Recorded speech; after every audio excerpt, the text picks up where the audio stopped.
Hi, this is Kelly Borsheim. I am going to show you how I started drawing.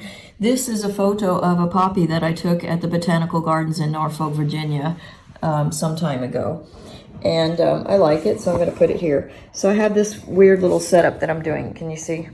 Anyway, all right, let me set up this camera. I've got a funky little setup with a rock holding my phone in place. Actually, one holding it up to get the angle correct so you can see the colors. I chose ahead of time the likely colors that I'm going to use out of this box that are my collection that I have today with me because I'm traveling and I don't have all my supplies. Okay, so looking at the poppy flower, I want to first notice that it's at a diagonal here from the high point of the leaf or the petal to the lower part of the petal in this composition. And it tapers like this, so it's narrower near the stem and then wider at the top, okay? Now, I know the basic shape is going to be like this, but now I have to figure out where do I want it in the composition, okay? So I don't really want it smack dab in the center, although at a diagonal I suppose it could be worse, but it makes it look like the flower is going to go out this way. So I want to sort of put it back into this way. I don't want it necessarily too high, so I'm just going to put it maybe right about here. Now, I'm going to start my drawing with a pencil. This is UArt sanded paper. It's made for pastels, and I've mounted it to a piece of plexiglass. I mean, not plexiglass, styrofoam. Let's see if I can show you the edge here. Probably not without losing all my colors. Anyway, foam core, that's what I was looking for. I can't remember my words anymore. So I mounted it to this at the size of the frame that it will eventually go into, which is a standard frame size, so that I can just pop it into a frame quite easily. So you don't have to do it that way. I could have just mounted this board anyway. All right, so let me just start with the basics. So I'm starting with a pencil, and then later I will make the drawing more committed with, so I'm looking at these angles here. Now, when you're drawing circular shapes, you're going to be much more precise if you use straight lines to get there, okay? There's no hard and fast rule, but it is helpful to see this happen. You can, anytime you get a curve like this, it's really easy to make a curve there, and all of a sudden, boom, you've got it. So I can do this, or I can do this. I hope that's showing up on the video. All right, so right now I just want to get the basic shape of it, because the other thing is I want to try to loosen up instead of being very tight realism. Now, the stem comes down here. I can do that at a slight curve. Now, because I'm using my right hand right now, I can rest the bottom of my hand here, and I can simply do a radius. Do you see how much energy that puts into there? That's not reality based on my photo reference, but I'm not really worried about reality. A lot of people will tell you I am that way for my regular life too. Okay, so now I've got the basic shape of this. I can come in if I want to and say, okay, let's do the lower petals, because the more you draw, the more you're going to see the relationships between things. And it could be that I'm quite off on this, but for right now, I'm going to draw the lower petal. There's another one even lower here, but I'm not that interested in. I'm more concerned about the difference between what is red, what is purple, and what is the yellow center here, okay? So now, if I take a measurement of the flower,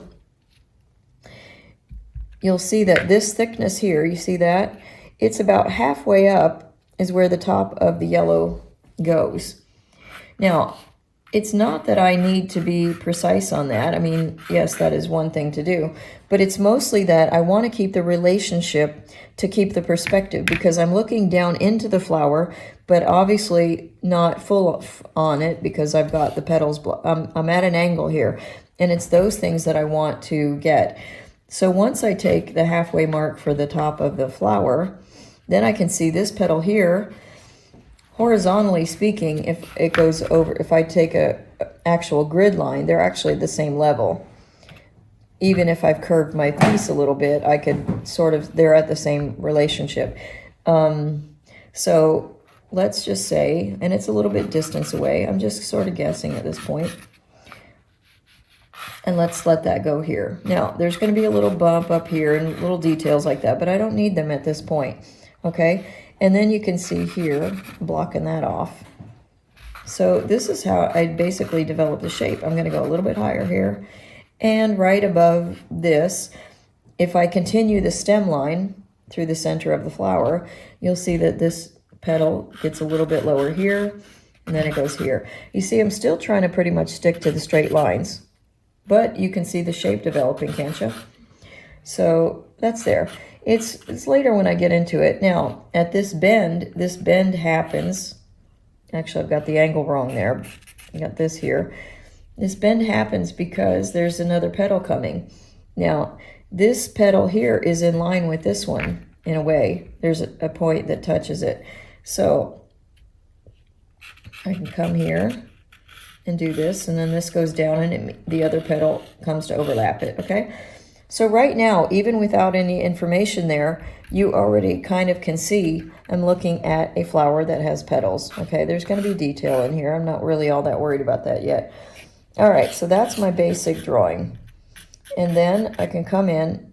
The stem is going to go to the middle of the flower. So it doesn't matter if I curve this below. What needs to happen is this needs to go into the center of the ball part. Otherwise, the anatomy doesn't work right. And again, if you're doing abstract drawing, even that is not going to be something that's going to bother you. Now, the seed pod is on the left of the image here. But because of the placement that I wanted this head of the flower, I want to put this here. But I do like it that the seed pod is coming towards this a little bit. And maybe I want two, just to have 1, 2, 3. In fact, maybe that is what I'm going to do. So let's draw a little seed head here. And why am I choosing these positions? I don't know. I have to be aware that the frame is going to cover a certain amount here. So I don't want to put this too close to the edge unless I want it to go off the edge. But do I like this position? Maybe not. Maybe I want to change the angle of this one. See, that's why I like pencil. I like charcoal even better for this, honestly, because pencil still, and it sort of muddies up things a bit. But now this one can turn in, and maybe this one can go, I don't know, I kind of like it the way the original is up there. So this is the seed pod here. What I really like about it are the shadows that are coming off the top part, but again, that's a detail. So if I've got this curving here, maybe I want this to be kind of straight. And see, like most flowers, it's going to be wider at the joint, and then it's going to taper down into its thing. So let's do something like that. And this one, maybe just for giggles, we can do another curve going in a different way. Now, what I don't want to do, compositionally speaking, and it's also my voice, I like asymmetrical things. So I wouldn't put the same curve here that I put here. I want a little bit of curve to get your eye to sort of go in a circle, but I don't necessarily want these two lines to make an oval. So what will I do? They're probably more straight than not. So let me see. Maybe I'm going to probably change that. Now, the other thing is I will probably make this looser as I go out with just splashes of color. So I don't even need to be that precise on it. In fact, I could make this look like it's coming from another plant and put it over here. You see? There is no wrong answer. It's your choice, your idea, your way of seeing the world. So none of that is all that terribly thing. And it could be that I change my mind in the middle of this. What I usually don't like to do wait, let me move this up a little bit. I usually don't like to have something going straight off in the corner. I like it a little bit higher or a little bit lower, but there are these rules of compositions, if you like, but you don't necessarily have to follow them all the time. So play around with what works for you.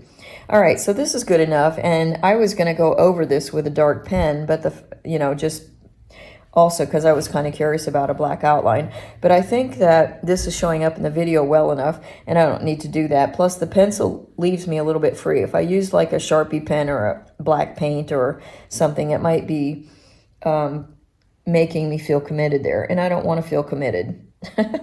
So there you go. All right, so now I'm going to start with the fun part. I could do a background wash on this, but I think since I haven't decided what I want to do yet with that, I think I'm just going to start with the fun stuff. So right now, I'm going to just put in a bit of yellow here. And it doesn't need to be perfect. In fact, I want to paint looser, as I said. So I just want to lay in some of the basics. Now, this purple is probably too dark. I only have a few purples to choose from, but I know that the pastels tend to be darker than I anticipate. So let's see if I can do that here, and you can see better from my angle. You know what? I should turn on a light.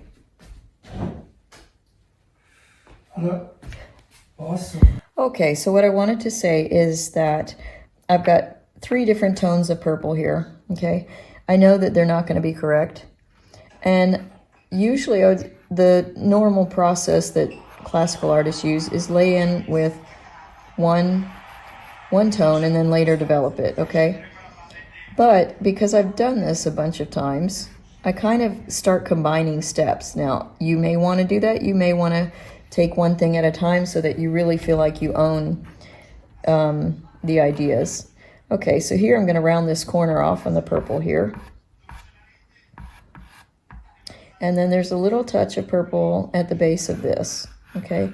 Now, the whole time that I'm putting these marks, I'm looking at my photo reference as a shape, okay? And that's all I'm kind of thinking is, and I'm looking, as soon as I put this mark here, I can relate it to this one.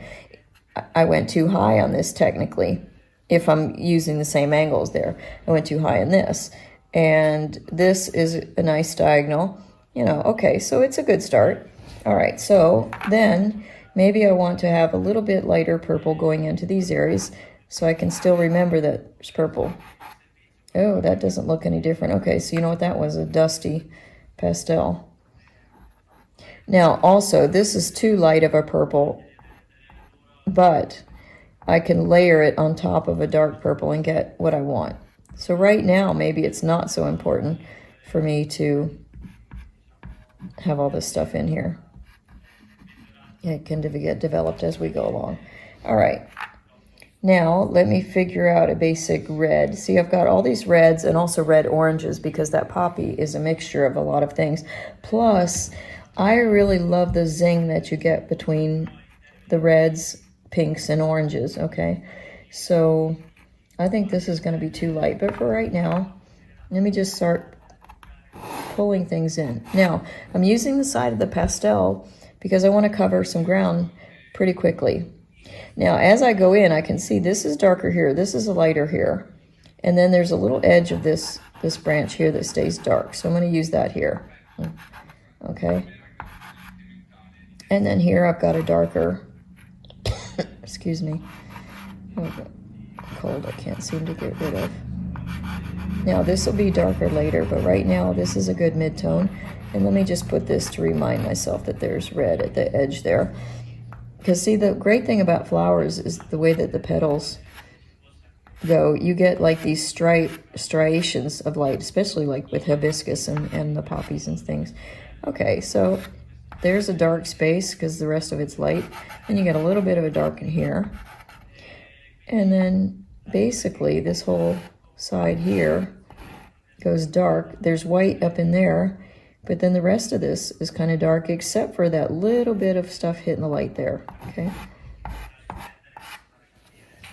All right, so, as when I say that, my mom always says, sew buttons on your underwear. Because, you know, a lot of people say, and apparently I say, oh, a lot.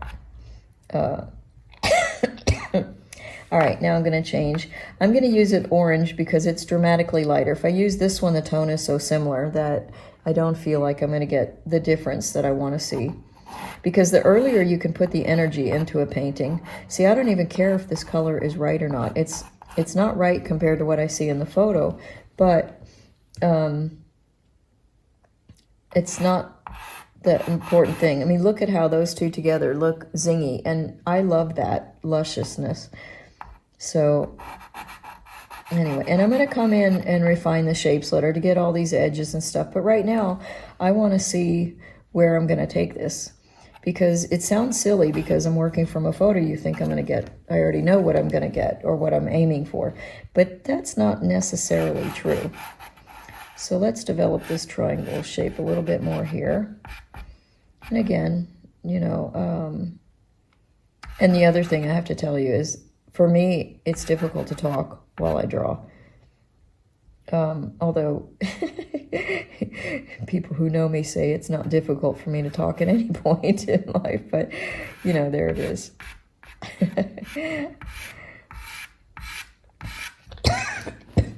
And also I didn't get enough curve here, but I like the energy of that curve, and I like how this sticks out a little bit here.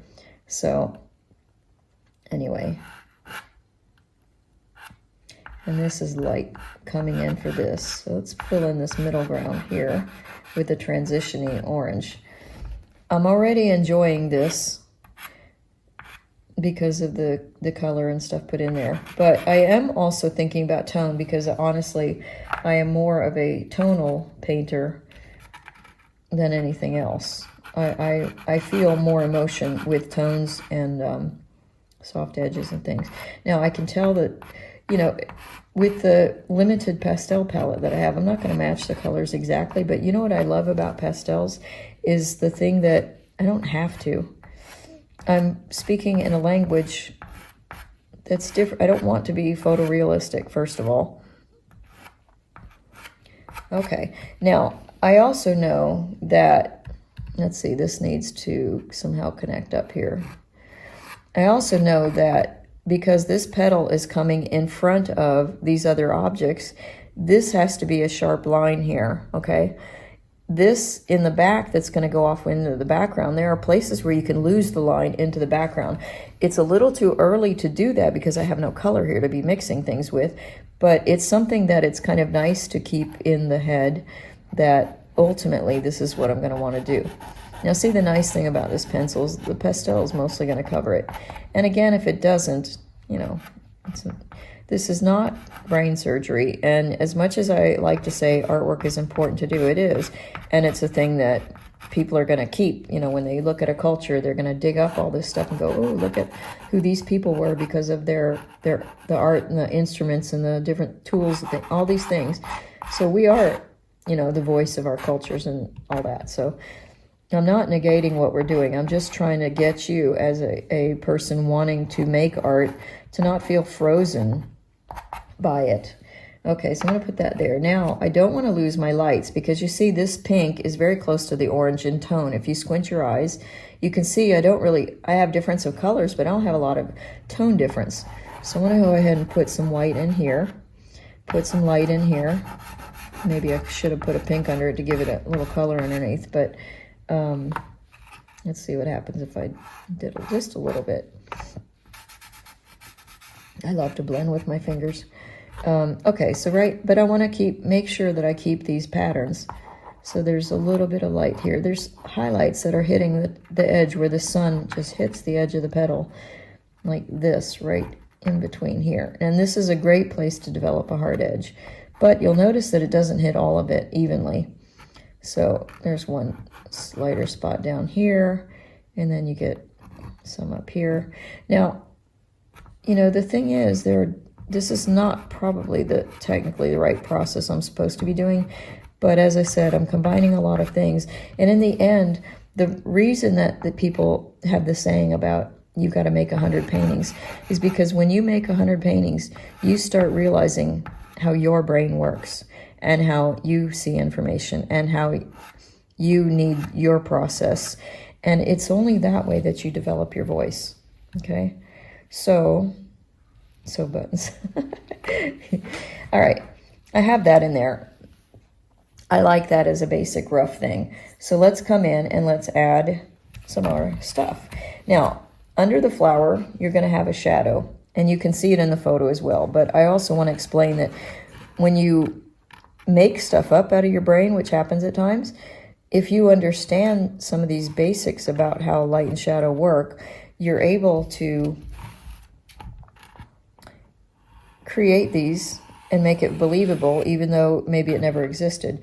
So I did the shadow under the flower, and then I did this side because the light's coming from here, okay? So that's why there's more light here than there is on that side, because the light's coming this way, all right? So I've got that in there. Now I've got a lighter green,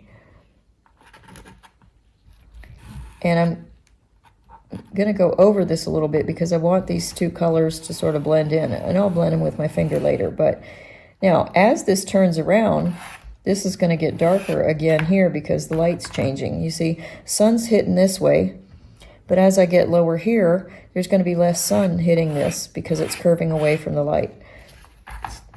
And I can maybe put this a little more here, but it needs to be a subtle kind of thing. You know, here it's a sharp line because it's actually having a shadow cast from the flower. So there it's sharp.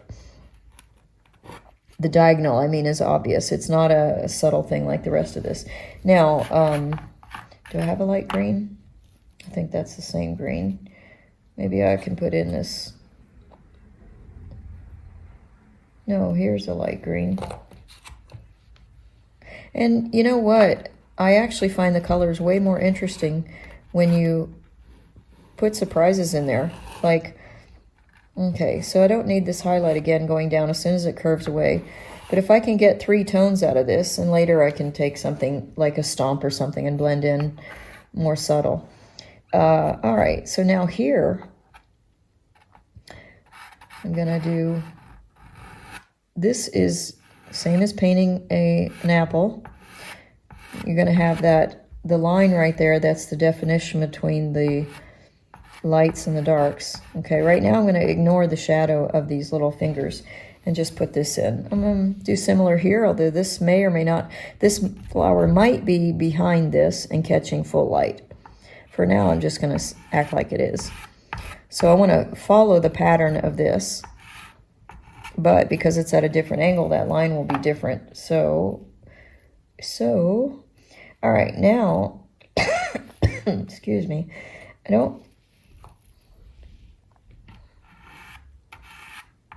I don't want a green that's as bright as this green.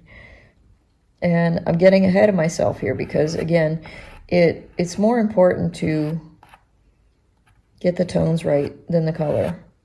All right, so let's just do this. And then right underneath, it's going to be darker here. And the same for this, a little bit darker here. Now, I didn't decide what I was going to do with that, but let's put it in a sort of a straight line. But now, as this goes away, this gets less light on this side, and that gets a little more light. Do you see how things go? It's a fun thing to play with. All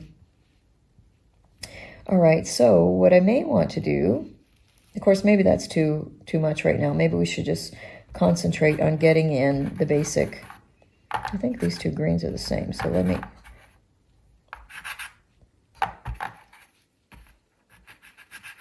Oh, they're not the same. This is a little bit lighter. So let's just put this in down in here. This is going to get lighter. Not as light as I wanted, but... And this is just too much of a bright green that I don't want. So what I'll end up doing is probably using a different color to knock down the intensity of that green, because that's pretty much what's going on here. It's just too intense of a color, and that happens a lot with pastels. But that's also the beauty of pastels, really.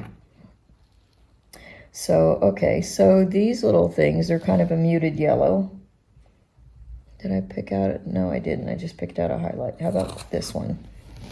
So that's this kind of muted yellow here. So I'm just gonna kind of do this. Now, I have the basic composition here, okay?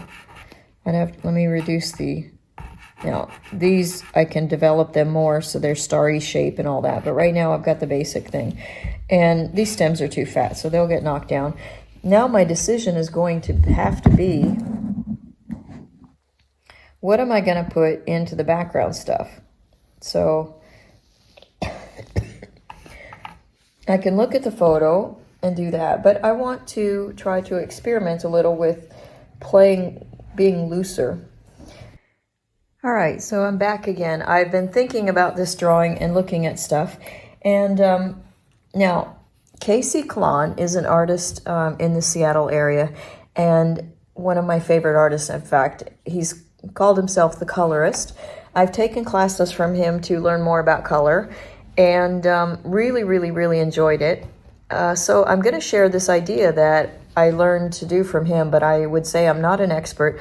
Go take his classes, understand from the source as much as possible. If you like his work, I hope you go look at it at Casey Klahn online and see what he does, because he really thinks in terms that are very, very different, and he's much more free with the realism and changing shapes and things. And I find that my brain is curious about that direction.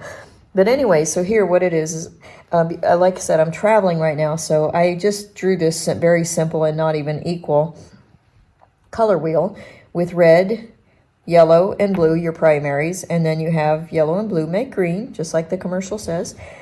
Red and blue make purple. Red and yellow make orange, okay? So now what I did was I took the colors that I've already laid out on the canvas, and I put them in here with lights closer to the center and with the darker ones closer outwards, okay? So you've got the reds, family of reds, and you've got pinks, and you've got oranges here, and then there's a real orange, a purple, dark purple and a light purple, and then dark green, middle tone greens, and then light, and then the one little yellow that we have for the inside of the flower kind of thing. So if I'm understanding Casey well, basically you're looking at the balance of your color wheel to see if maybe you can find a proportion or something else that you find interesting. Or if I had only had all the colors over here, maybe I would want some accent colors at the very least to be on this side of the board, if that makes sense.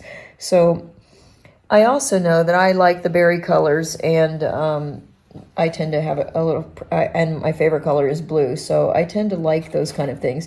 So right here, I basically see it's more of a tree shape, you know, goes straight down here. I don't have a lot of yellows in there, so I don't really have a heavy balance this way, but I just kind of have this thing going on. So maybe there's room here and there's room here if I want to balance it out. Another thing that I think I remember from his class was he said that odd numbers are more interesting, which is true for a lot of things. So it could be that I could say, okay, 1, there's oranges, reds, and purples. That's 1, 2, 3. And then 4 is the green, 5 is the yellow. But I don't have a lot of yellow, so maybe that, I don't know. So I could say I've got 4. So if I want to throw something interesting into the batch, let me put something interesting. I'm not as much an orange-yellow person, but also I'm coming into other concepts that I'm trying to think about, and think about this more abstractly. Now, I'm going to say to you here, if somebody says to you, oh, I've made 100 paintings, that must mean I'm already an artist. Okay, doing 100 paintings is a nice thing to do to get you to learn and see, and your voice comes through and all that. But if you do 100 paintings without the intention to learn something from each one of them, then basically you're just doing something automatically, and you're trying to finish projects, and you're not really in the idea for learning. So it doesn't really matter if you do it 100 times if you're not purposely choosing to study or analyze or any of that stuff that you're wanting. So you're riding along here with me, with my brain ramblings on this. And again, there's no right or wrong answer, and I may not even like this when I finish it, but right now I want to try something different with every piece of artwork that I do. For me, I see growth, but for other people, maybe they see it all as kind of the same kind of stuff, but whatever. I know what's in my head and what I'm learning with. But so my point is, I'm looking at this as a composition. This is my subject. So first of all, if I want to emphasize this being the subject, I'm going to be blending this in later, so don't worry about it. But my thing is, the light's coming from this way. I have a lighter section here. I have a darker section here. So if I really want to emphasize this light, the eye is going to go to the high point of contrast. So what I mean by that is, in this section of the background, I want to have dark. And I may also want to have a serious high color contrast as well as tone. Okay, tone for me is more important, but so is a color contrast. So in that respect, knowing that I like blues. And I am in a phase where I really kind of like this sort of punchy color here, the cyan. Okay, so if I add some blues, there's a green in there. It's kind of a green blue because I'm going to like the transitions between the two. I tend to enjoy that. So here's a darker blue, and then this is a gray. Because we can't forget how powerful neutrals are in having you go to look at the colors if you have other places where your eye can rest. So here is my new palette that I'm going to play with. All right. Now, if I want this to be light area, let me try a thing of contrast. So maybe I want here, and I'm also looking at my original, because on the original this was all gravel in this middle section of where people walk around the gardens, and then you have a row of a bunch of greenery and stuff. There's a little bit lighter flower kind of leafy thing going on here. So maybe what I can do is put some gray up against this dark. Now it looks like it's a little bit of a purple gray, and that's fine because there's purple in here, so it kind of ties it in a little bit. And let me see what happens if I put in a dark blue against where the light's hitting this stuff. Okay, now I'm using again the sides because I just want to get an idea of things. Okay, now do you see how that makes that really pop out, and the reds are really coming forward, and this is pushing things different. Now, let's say maybe up against here, I want this accent color. And I don't necessarily want it all blue. So you see, I'm just sort of putting in bits and pieces. Maybe I put in some more over here. Maybe I put in there. But my point is to support the accent of this paint. And maybe I just want a little here to balance stuff out. But I don't want to necessarily fill it in all in. Okay, so maybe here, again, give the eye some resting place, using my original, the gravel in the background as sort of a inspiration, I guess, is what you see how I really have a difficult time speaking. But do you see now how sort of muting this down, that this red is really popping out and the flowers coming toward us? And we're still at such a rough stage here, but if you can keep the energy in that at the beginning, it's really difficult if you lose the energy at the beginning to recuperate it at the end. So you want to try to stay loose and develop things, and then if you feel like you're at a point where you've lost something, go ahead and put it back in. Now, another thing that made me feel like, if I want to feel like I'm in a field of poppies, I don't necessarily want just one in the picture. So I'm going to also throw in some red down here, but I want it a little bit darker because that's the subject where I want the light going there. So I've got this little dark red, and I'm just going to sort of put loosely the implication of at least one other poppy. I'm doing this angle here because I tend to like to have a corner sort of lead you back into the place. But I'm still being sort of soft here. I can go back in and I can put a darker orange than I used up here because I don't want this to be the subject, okay? And I don't have to be literal. But if I am, let me put just a wee bit of purple here again. And it doesn't need to be there, all that information. So, and maybe what I want to do is now pick an olive green to give me a light tone against the dark sides of some of this. And maybe this green is too high intensity, meaning to what Casey hates is intensity in terms of saturation of the color. So, as he points out rightly, saturation is a Photoshop term, and it's not a color term. Now, this is a blue-green thing, and I don't know if I'm going to like this, but some part of me wants to do a transition from the blues into the greens, and maybe I can, oops, wow, that's a little bit bright, isn't it? So I'm going to, after my shock shown, let me put some more in. So, I don't know, I kind of am enjoying the color that's in here. And now, in my original, I actually have in here that trees have started up in here, and this is a shadowy spot on the thing. I guess my phone isn't put back far enough. I couldn't, I guess I need to get some more books and stack it on, but so you can see the whole painting. But if I use that idea, maybe I don't want a dark green that's up here. I mean, I can start with some of this,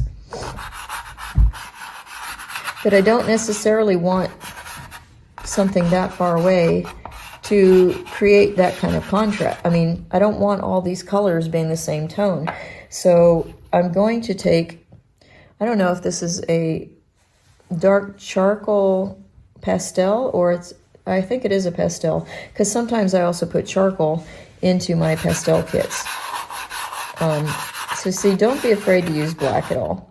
And even, I don't know that I want this to touch this, but maybe, why not? Let's see what happens if I do. If I touch this, touch the flower. And then let's give maybe a little horizon here to feel something going on there, and continue it off over here.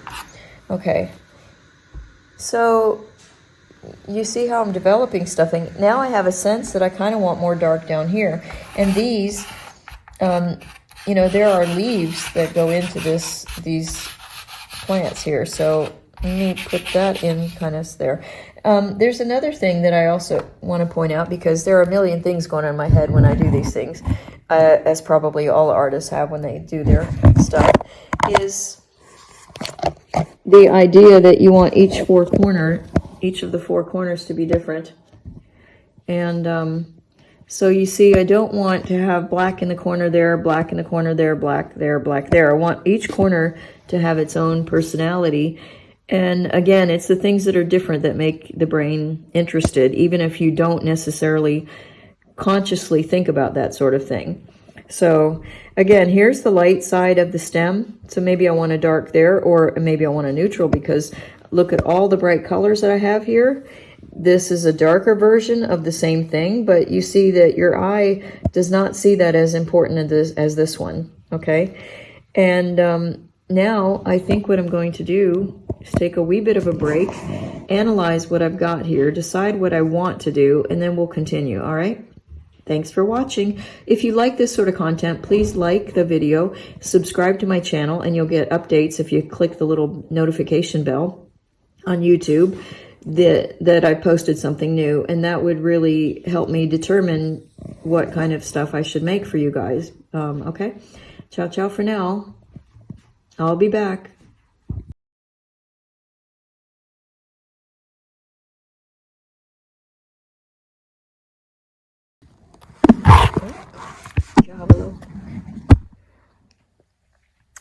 Hello again, this is Kelly Borsheim. I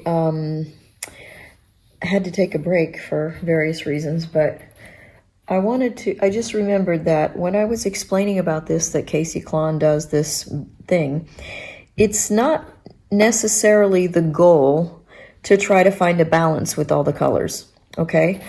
If I want to make a painting with all of these colors here, for example, that makes one emotional appeal. It makes an emotional message. It communicates something, even if you don't have words for it. The whole point with doing visual art is we use our visual language of line, color, tone, and textures and all that kind of stuff.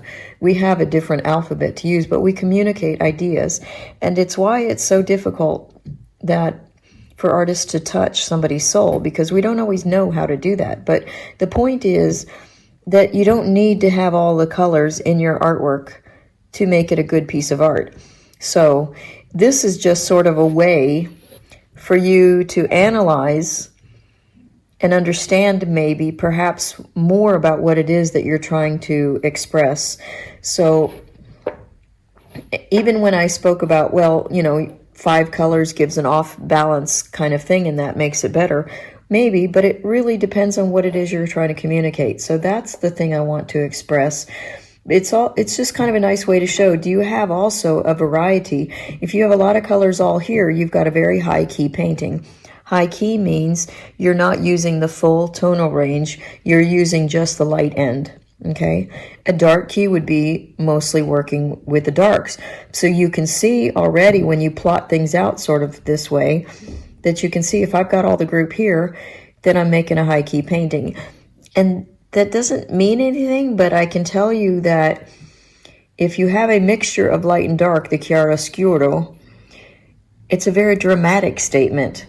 Whereas something that tends to have all the lights, like Monet's lilies and all that kind of stuff, Seurat's paintings, they're all sort of light toned. You might get a couple of dark tones here and there to balance something out, or maybe just to be different. But in general, you have a light, I would say generally happier composition.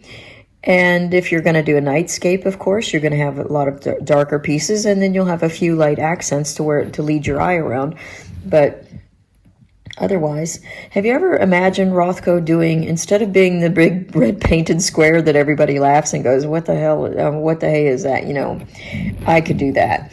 Can you imagine if he'd painted a whole square black? I mean, maybe he did or somebody else did, but it's like, you know, we talk about, oh, the red is the blood of life.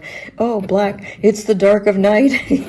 Or you picture little Snoopy sitting on top of his house going, it was a dark and stormy night. You know? Anyway, I'm being a little bit silly now because I had to take a break, and I'm feeling a little goofball-y. Anyway, so let's return to what I was talking about. I just wanted to make sure that you understand that what Casey was trying to explain to his students was not that you have to use every color on the board. You don't. You absolutely don't.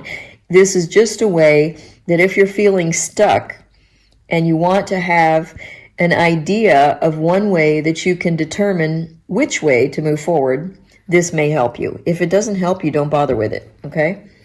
So getting back to my poppy composition here, I've been thinking about this a little bit while I was lying down for a minute, because I still have a severe amount of back pain sometimes. I like this blue up against here, and I don't like this light that's here. It's too light. So I'm thinking of tones. But also this blue, it's too much of a good thing. So I want to kind of lower this in intensity of color, but also darken the tone. I like the idea of this here, but I like the idea of the original inspiration showing the different, they look like pampas grasses or something, but I'm not looking closely at the photo. Anyway, it's just something a little distance that's light against the darker that'll be here. And anyway, in general, I think more of this area would look better if I added some foliage in it from this particular flower, not just general stuff, but you know, they don't really look like dandelion leaves, but they're in the picture here, they look wider and broader, almost like a geranium type of leaf. But my point is to fill in some more to give you that feel that you're actually in a field, and I just focused on a couple of them, okay? And then I noticed also in my source material, my horizon is not straight across. My horizon, well, I have one horizon that's there, and then I have the secondary one that the field of the greenery that they have is kind of going down a diagonal, but it's going at a different angle than this. You see how this is stronger here? In my original source, it's there. Now, again, I'm not trying to exactly match the original, but some of the ideas I may decide are useful to me, okay? Because I've obviously changed the positions of this, but what I don't like are these stems that go straight down into sort of a nothing thing. So I want to fill up some of this space in between these flowers so that I feel, you know, anyway. So, and the thing is, right now I've done very scratchy marks and very loose and they're not blended at all. I personally tend to like the blending because I think it gives a different feel. But I also do like this jiggy-jaggy kind of stuff. It's just, I have a problem in making a decision time sometimes because I want to do it all. And I can't do it all because that's not communication. That's just spewing stuff. So, but what I do know from my street painting days in Florence, Italy, is that I don't have any pastel here. But even here where I've mixed the colors, I still don't have enough. If I wanted to blend like this, you see I really don't have enough material here to blend. So, and that's typical for me when I start out with stuff. So buttons on my underwear again. My underwear has so many buttons by now. All right. So where do I start? I did it again, you see. Maybe I should start at the things that I said I wasn't crazy about. So I'm going to take there's another sow. This is an olive green. Can you see that? Maybe in front of the white here. It's a bit of a muted green, and it's also a little bit lighter, but I think I'm just gonna start putting, and there's a bush back in here, so if I can kind of use that to sort of show, put this sort of in the lighter sections of the bush. You don't have to know what kind of bush it is. It's not really that important for this sort of thing. Now, what I don't want to do is have this divided exactly in half. It just seems like when you do things too symmetrically, it kind of kills the movement of the eye. So I'm going to take this and pull in some more of this green here and let the bushes do as they do. Even in my reference, the bushes go up high. And let me know if this content is appealing to you, because for me, I get fascinated with the whys behind people make the choices that they do. But not everybody tells you that kind of stuff. But it doesn't necessarily mean it's because it's a big secret and they don't want to tell you. Sometimes it simply means that they either didn't think about it or don't want to share their particular voice to hopefully not be copied. But I don't know. I feel like maybe sometimes they just sort of take it for granted, because people sometimes say to me stuff like about my personality or something, and because I'm an artist, I guess, and I think I don't really know if what they're saying is true, because my whole life I've only been me. So I don't know if I know how to be somebody else, or that I even know how other brains work in a lot of ways. I mean, as I grew up, I learned to watch people to figure out how their brains work a little bit, because I am interested in those sorts of things, to my detriment, I think. But anyway, my point is, for me, the whole joy in art is to learn things. You learn about yourself, you learn about what is important to you, and your own aesthetics. But as I said, there's a language that we're using that communicates to the soul that we don't necessarily have the ability to put words to. I think for that, it's sort of an endless fascination for us. Why does one person choose to do the human figure, which I absolutely love to do? I just don't have access to models like I used to. But I digress. Oh, look at that juicy red. Did you see what I just did there? Was that not amazing? I thought that was gorgeous.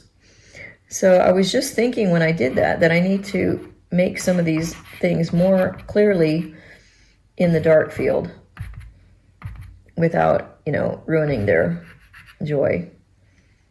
Anyway, I just love that. Okay. Excuse me. All right, so what was I going to do? Okay, you see how I knocked down that blue a bit? Can you see a little bit of what I was talking about, that the idea goes that doesn't take your attention as much as it used to. Okay, so now let me go try this color. This is sort of a bluish green. Can you see that? It's an interesting color. To me, it has too much white in it for me to like it. I don't tend to like what I call pasty colors. It seems ill health. But as an accent color, I think it can be brilliant. So I'm going to try doing again some more of this. Oh, it's too blue-green, I think. But these are full of warm colors. So maybe I'm going to stick with this, staying with the cooler in the background, okay? And again, I know I have to put a lot more pastels into this, so it could very well be that this is going to be fine once I layer it with other stuff too. So, and in some ways, who's going to know until I do it? Okay.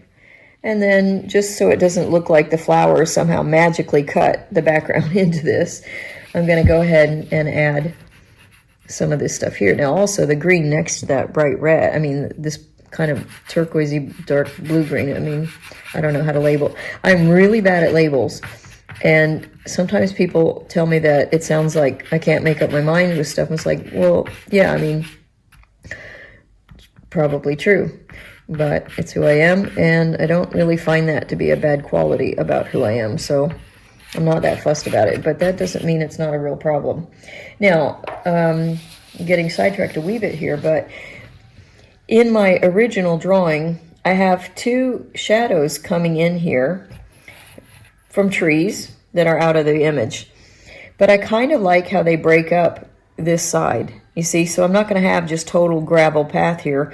I'm going to have some other shapes. I don't want them to compete with this dark purple here, but they definitely... Okay, so this one is a smaller shape, and then this one is a bigger one that goes in closer and then comes down like this. Okay, so there's the basic shapes of those two things. Do you see how they kind of break that up a little bit? And it kind of connects up into this lighter area, which may or may not stay. So now, I will tell you that I can imagine from your point of view, it might be frustrating to listen to me because it sounds like I contradict myself a lot. And I do. So I don't know what to tell you about that, except that this is something I'm trying to experiment with and I'm trying to learn something from. And so to me, I generally have more questions than answers.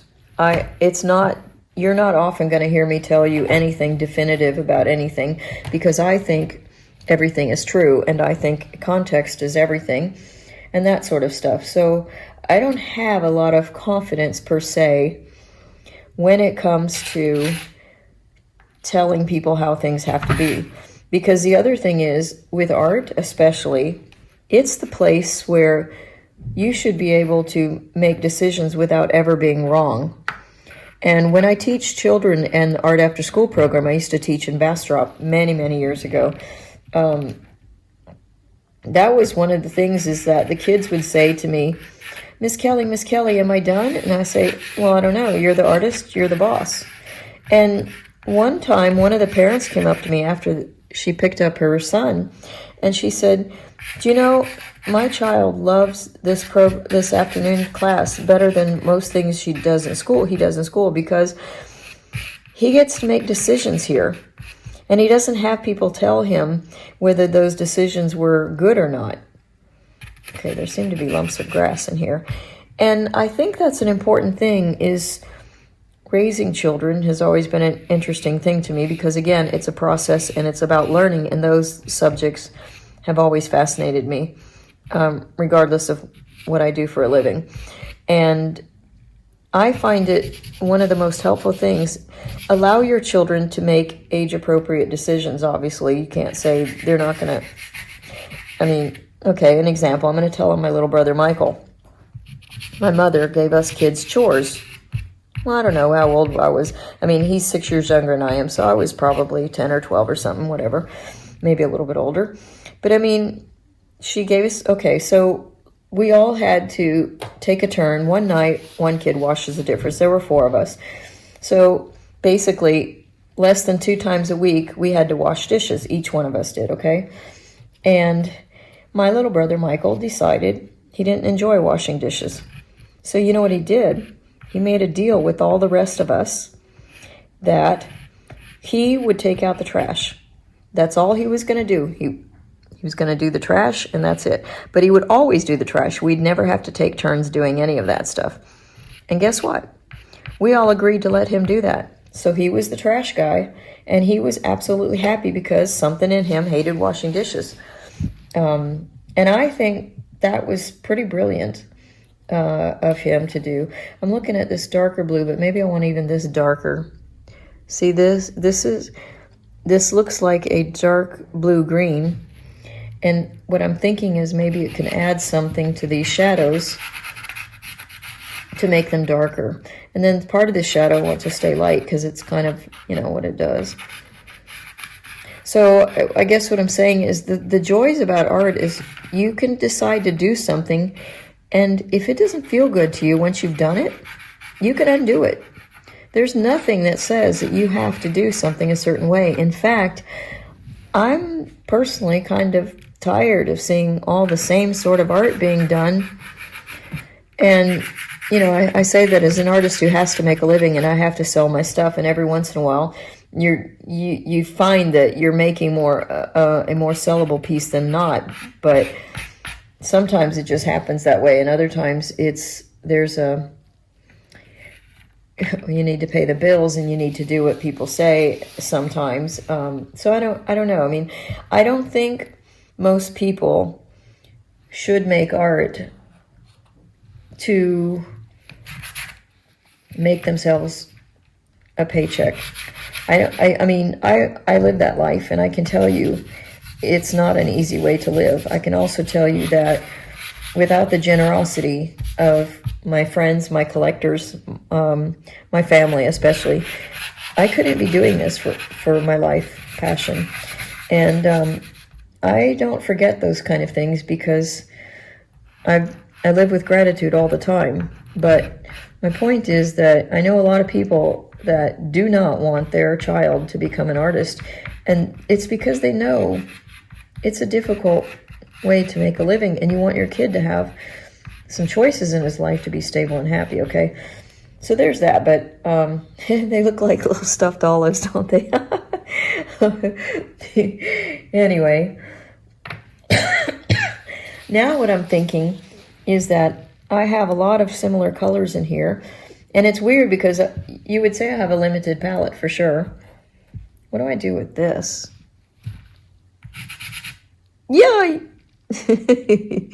But do you see how the eye goes down there now? But I don't know. Maybe it could work as a layer kind of thing. I don't know what it's supposed to be, but, you know, I don't necessarily care about labeling everything. Should I put some up here? Ooh, look at how that mixed with that and made a beautiful purpley. And see, the purple would be fine because there's purple here, so... But I don't want to be formulaic around it. Sometimes people always say you got to have balance. No, sometimes you can just put a mark one place, and it's amazing. So, but I don't know what I'm doing right here. Okay, so I think I've had enough of that, but I was thinking going back to... This looks like it's a very pale, pale pink. So I'm going to sort of do some of this, but I'm going to kind of add some textures in this because I want to start having enough mixture. But you see, when I do this and I tell you I'm going to smudge it, I don't want to have one big blotch of pink mushed into the sandpaper. That's not what I'm really saying. I mean, you can do that, of course, because these colors are really cool when they're out fresh out of the gate like this. But I like instead to blend. You see how this orangey color went over this green a little bit, and I've overlapped the colors. That to me is where all the joy is in working with color. And you know, and often what we say is also in life, but not just art, the interesting parts are the transitions. Okay, that doesn't mean they're the easy parts, especially in life, but they are interesting mostly because you have a little bit of a surprise effect going on. And I'm going to break up some of this a little bit. So this pink and this light purpley are sort of making up for this gravel. But what I don't want is I don't want this. Lisa Klahn taught me some classical art stuff in 1993. I did 2 hours every Tuesday night for about a year before she told me she thought I was be ready to draw from a live model. And my first live model was named Robbie. She was the roundest girl, voluptuous. I wouldn't say she was overweight or fat or anything. She was just yummy, voluptuous, you know, because you don't know me, but I was a skinny little runt. I mean, I wouldn't say I was anorexic, but I was definitely not on the pudgy side, okay? But for me, my first naked woman that I ever saw was this round figure who was everything that femininity says it is. And I have to say, I was stunned.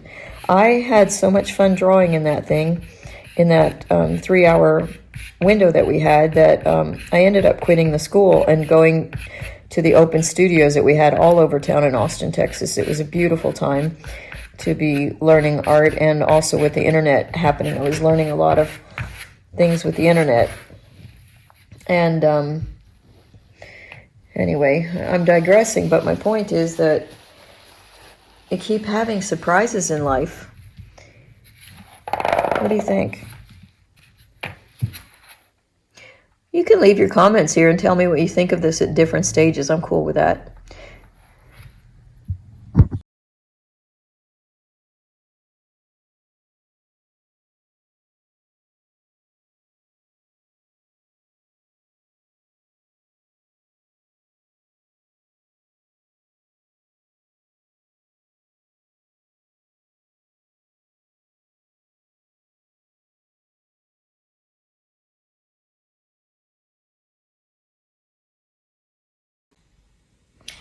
I keep having to set this video on my camera to make sure it's doing a horizontal before I start, because I kind of have it, you know, on this tower set up here.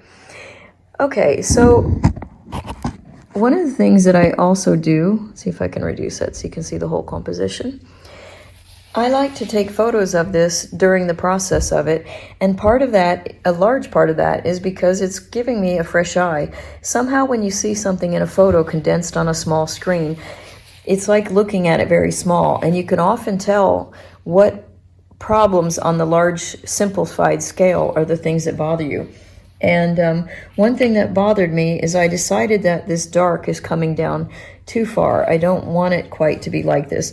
I also see my shapes are off a little bit because I have this section too long, but also in the real photo, this part here goes up to about there. This point should have been up here.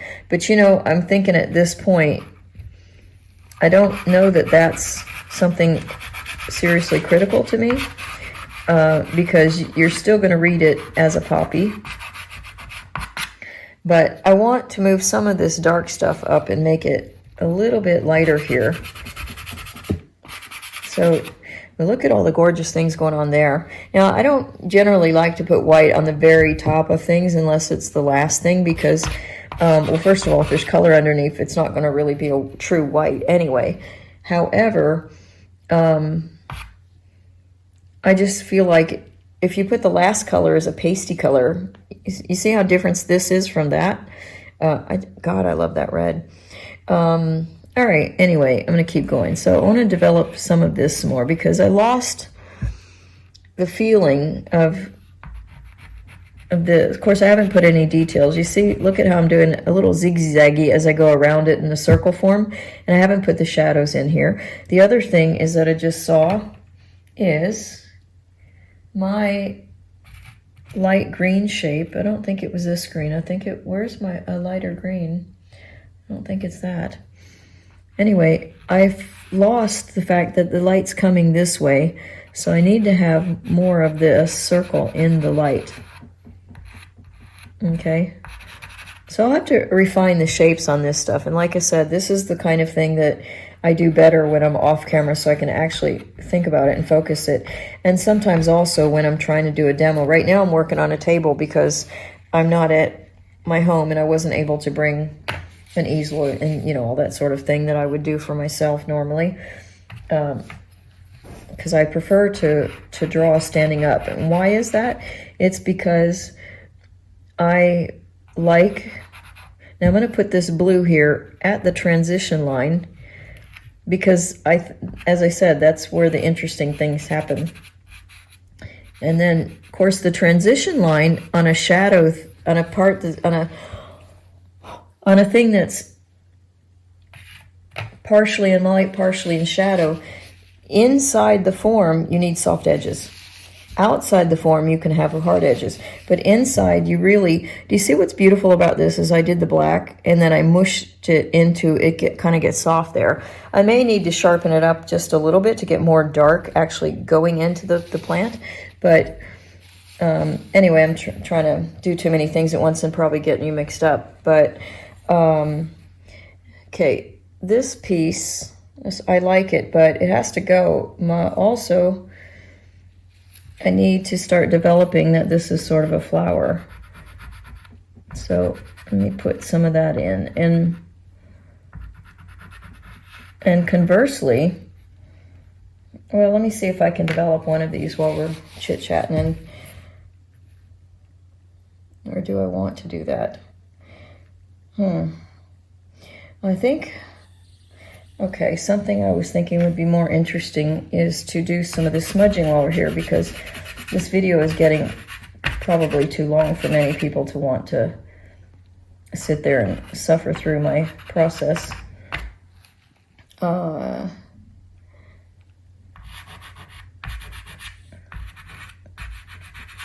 Trying to get some of these. This, if I make this lighter back here, it really pulls this flower forward. Do you see how that changed already? So it's a lot of those things that I want to have happen, to always think, not lose my subject. I don't want you to forget what I want you to see as the star of the show. Okay.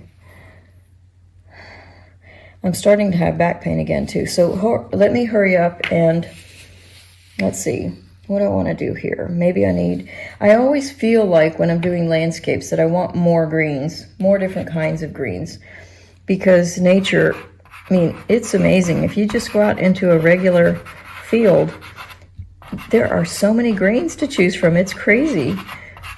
And I have pastel green sets at home and stuff like that, but I also find they're never quite enough, because wait, what did I have going on there? It's supposed to be a little bump, but it's not supposed to be that tall. So I'm going to be, as I do these things, I'll refine the shape of the stuff that's around it, okay? And don't feel bad ever if you feel like, oh, I didn't draw it right the first time. Art tends to be a process that, as you go along, things change, but also as you put more things in there to relate with, you're going to see more things happening with your shapes. You're going to notice stuff that didn't fit together like you thought it did when you first drew it. It's not a big deal to have to correct something. And I say correct, but I almost feel like that's a dangerous word to use because it sounds so judgmental. But anyway, all right, so let's take this area up in here. Maybe I have too many things together. You know, maybe what I want to do is pop in orangey yellow, because I have orange and yellow here, so why not?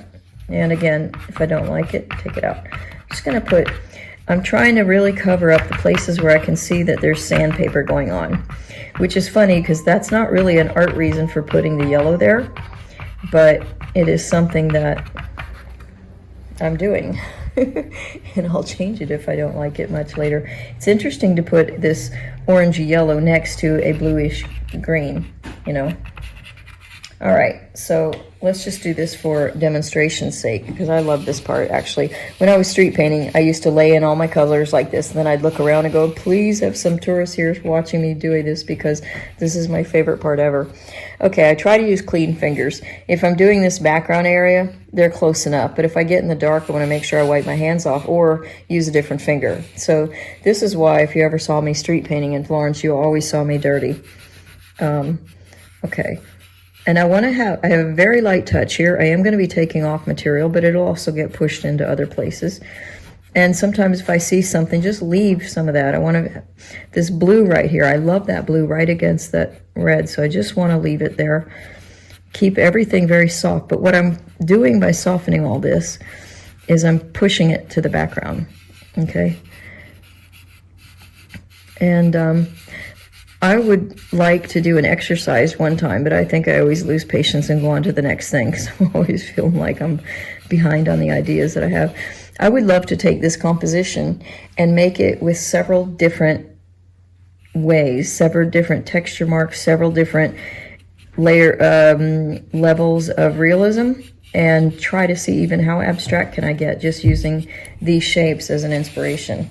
So do you see how that changes that a lot? Let's go down here if I have a clean finger. So usually I start with the lighter stuff, but sometimes I break my own rules because my brain works that way, like that. And so I just smush that with the green, but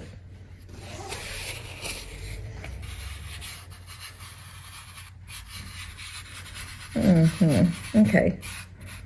And when even when you're at this stage, you could be refining the shapes of your pieces, okay? And I'll probably break up that pink because it's so loud it pushes the eye down here. But for right now, some people who do this stuff a lot, if you do the same subject, same material, you get really good at it, and you can crank out a piece of work relatively quickly. I mean, I'm surprised that I did street paintings working, I don't know, 9:30 in the morning until midnight. Obviously, you have eating breaks and bathroom breaks and things like that when you're doing. But my point is that I did a huge drawing in a day, and so most of the time by myself, but later we had to work in groups, so that was a different dynamic for sure. But the point is that now I feel like I can't do that, but also because a lot of people think, oh, your street paintings are so amazing, but I'm going to put some gray up in here because I don't want just straight white, and see if I can get a little bit of neutral in here, okay? But I'm much more picky. When I do a street painting, I know most of the mistakes that I've made. I can see them, but most people are comparing it to what they would do if they had been sitting there on their hands and knees drawing all day long, and they're in awe of that. But when I'm doing my own work, of course, I need to be more critical naturally, and so I don't always finish stuff. But I also find that I sit with the work a lot. I usually keep it up in some kind of easel or some kind of tabletop or something, so that as I pass a room in my house, I can still see something. And sometimes it gives me ideas because the brain continues working when you're not. So if you want to have the answer to a question, often ask yourself before you go to sleep or before you take a shower. Your brain knows that you're trying to think about something. So anyway, I have to quit this now. Okay, so I'm going to show you a follow-up picture and see what you think.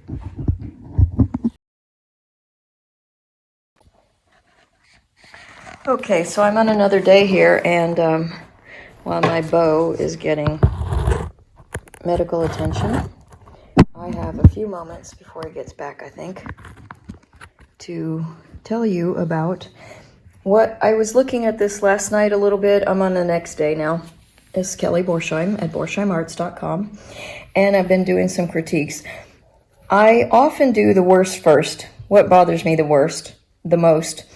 And in this respect, it's the flower, because everything else is smooth and this is not. This is too far out of the range to really bother me that much. But, so I haven't smoothed that yet. That's an easy thing to fix. But what I wanted to do was also say, okay, what do I like about this? Well, I can tell you right now, I love this blue right against the pink like that. And then with yellow and greens, I love that here and here. Do I want to move more of that blue in there? I don't know, maybe. But do I want to be that precise? Well, I don't know. I think that can wait a little bit, but I'm going to give myself a compliment because I like it. I like all the different colors that are going on in here, but I think this needs to have some more of this, either this pink or this bright neon orange. I guess bright's another word, like intensity, that needs to be. Anyway, vibrant color, high intensity color. I'm not very good at language and labels, so I'll tell you that. But I usually think in concepts too, and that bothers a lot of people, because then if I say something wrong, then they start judging me for being an idiot, and it's like, well, whatever. I know the concept of what I'm talking about, but maybe I have a communication issue, I don't know. But anyway, I'm sidetracking as I do. I can smooth this out a little bit later, but I want to critique it. So I love the blue that I put in here with the green. I'm not sure I want to do the exact same thing I did here. Maybe a slightly different blue, maybe a purple, but I want to do something. I like this. I think this has potential here, but I wanted to redefine the shapes. Obviously, this needs to have a sharp outline. And anyway, so put more pink here. I like this purple stuff here. I'm not even sure if I need to do anything with this at this point, because, it's out of the way and I wanted to be brushy. Another thing that I kind of decided with this, let me turn this a little bit better so you get more of a look, but I'm losing my window light off this way. And I have that way too right now. Starting to hurt again on my back. Okay. Another thing I decided was that I like this, but I'm not as crazy about all the rest of it. So I want to try another piece. As I mentioned earlier in this video, it's interesting to do a series of the same subject so that you can explore different ideas and develop them, because I can try to take this to a certain place, but there's going to be a limit to what I can do with it at this point, okay?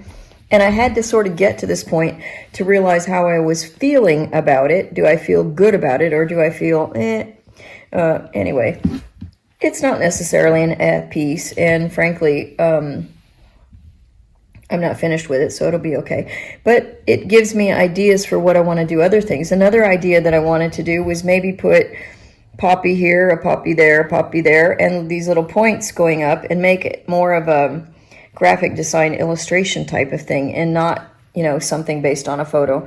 I'm hoping that when you look at this, you don't automatically go, wow, it looks like a photo, because it's not what I'm trying to do. But to be honest, when you do realism training and you train your eye to paint what you see, that's kind of one of the side effects you get. And I'm trying so hard to break away from that, and it's not as easy as I would think. Partly my own fault, because when I think of doing my artwork, I want to feel awe.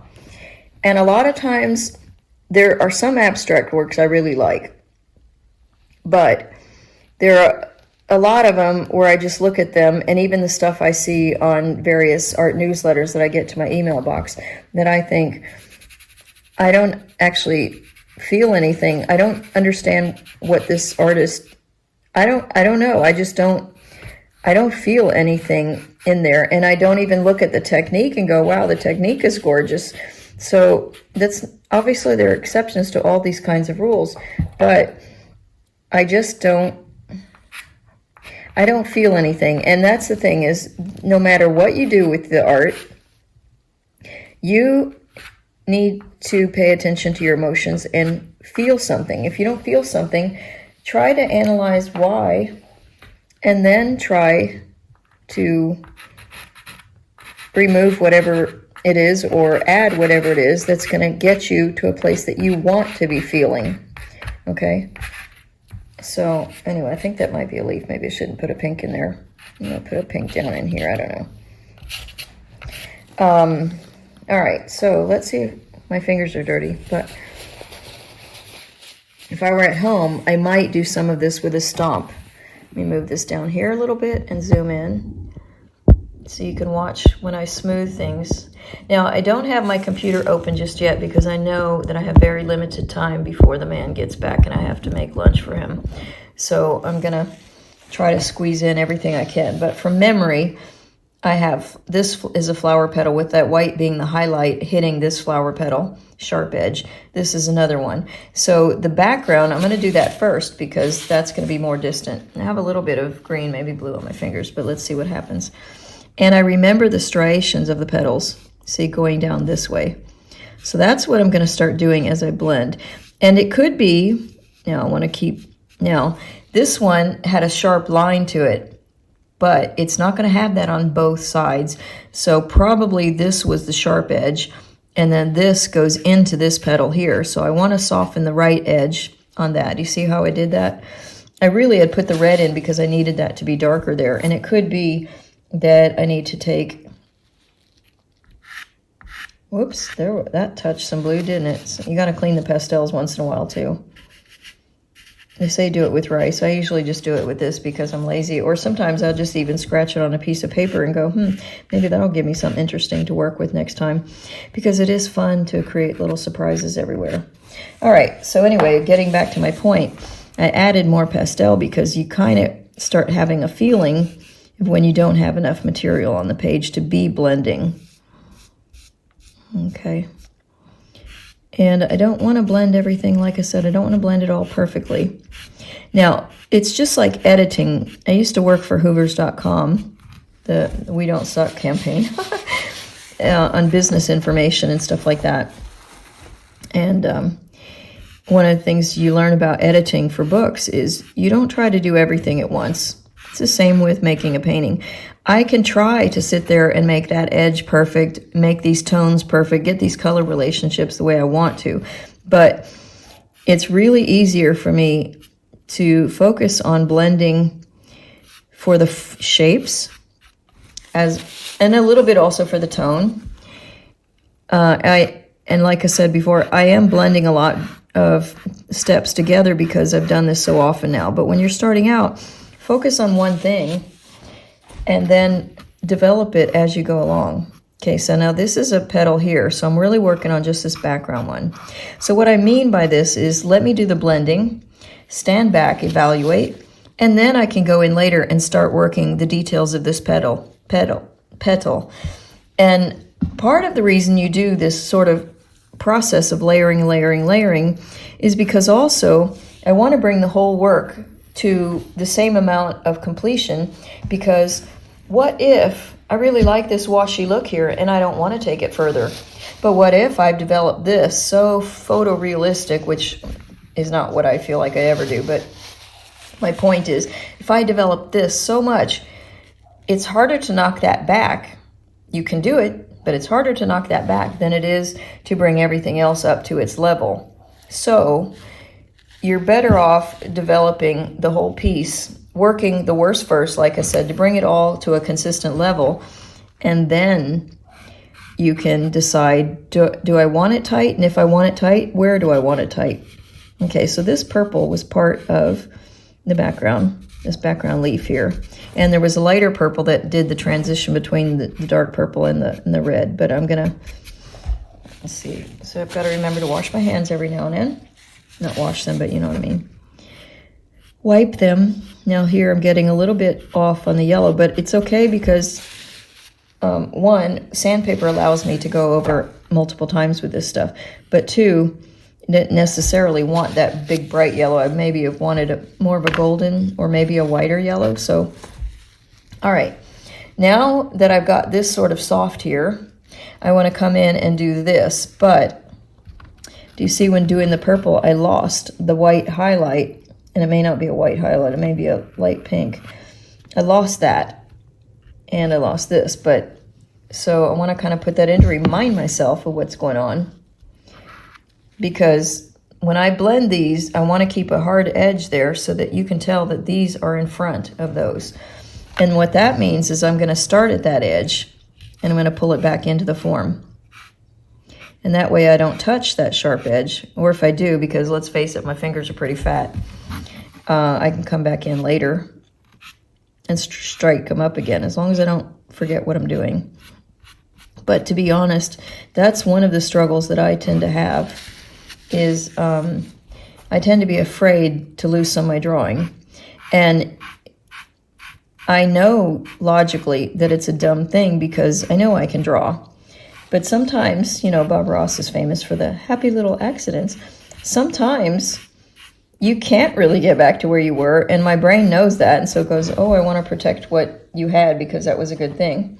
Well, okay, but sometimes an artwork tells you itself where it's going to go, what it wants to do. And you have to be smart enough to listen and ride with it. Or not. Because not everything the artwork tells you to do is what is actually the best thing. Because you do have choices and you have a brain and all that stuff. So, all right. So, buttons on my underwear. Okay. So, I want to remember this petal is in front of that petal. And maybe this was not the right color, but I might. You know, it's interesting because if I put all these super multicolor things and they're super saturated colors, are you going to know that's a poppy? It's an interesting question. I don't know the answer. I like how this is separated here, so I'm going to be very light. And my goal is really to fill in the board some, but I love that piece of red next to the orange. All right, so this is softer now, and it gives a whole different look. Oh, cripes, lost my tripod. All right, you see where I'm going with that? Do you like the pink that I've added in here? You can put that in the comments if you like.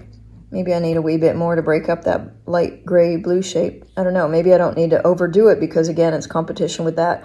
This is the subject, secondary subjects, all the rest is background, and it should support. Things should lead the eyes, like these shadows from the trees, they lead the eye into the subject. These things kind of, well, that horizon doesn't do anything, but this diagonal kind of reflects. Anyway, there's just stuff to think about there.